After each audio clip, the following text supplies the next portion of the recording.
البارح تلعب الماتش ديال مارسيليا واولمبيك ليون. هذا الماتش هذا كان غيتلعب قبل، ولكن بعد احداث الشغب تم التاجيل ديالو. احداث الشغب اللي تعرضوا فيها لاعبين الاصابات بالغه من بعد الهجوم على الحافلات ديالهم، وايضا وقعت مشاجرات من بين الجماهير ديال الفريقين. هذه المقابله هذه تم التاجيل ديالها، ملي تاجلات عاودوا لعبوها في نفس الملعب وايضا بالحضور ديال الجماهير.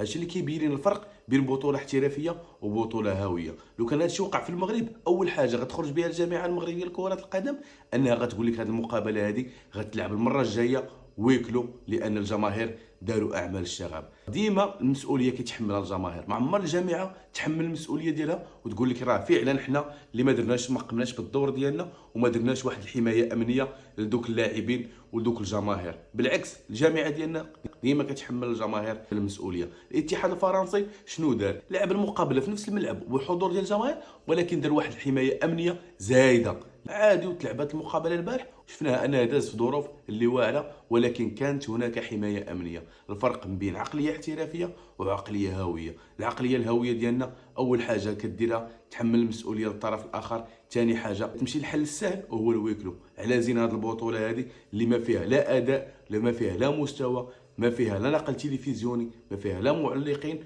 راه الحاجه الوحيده اللي كاينه في هذه البطوله هي الجماهير. ان فوا كتمنع الجماهير انها تحضر شي مقابله، كون اكيد انك باغي تقتل هذه البطوله هذه، لانها راه ما فيها حتى شي حاجه من غير الجماهير المغربيه. نتمنى ان الجامعه المغربيه انها تتعلم درس من هذه المقابله ومن هذا الشيء اللي دار الاتحاد الفرنسي، وتبقى انها تحمل المسؤوليه ديالها، وانها ما ديرش ديما اللومه على الطرف الاخر، وانها ديما تحمل الجماهير المغربيه المسؤوليه ديال اي اعمال شغب اللي كتوقع في المقابلات. نتمنى ان هذا الفيديو هذا تبارطاجيوه الماكسيموم باش انه يوصل للمسؤولين ديال الجامعه المغربيه لكره القدم.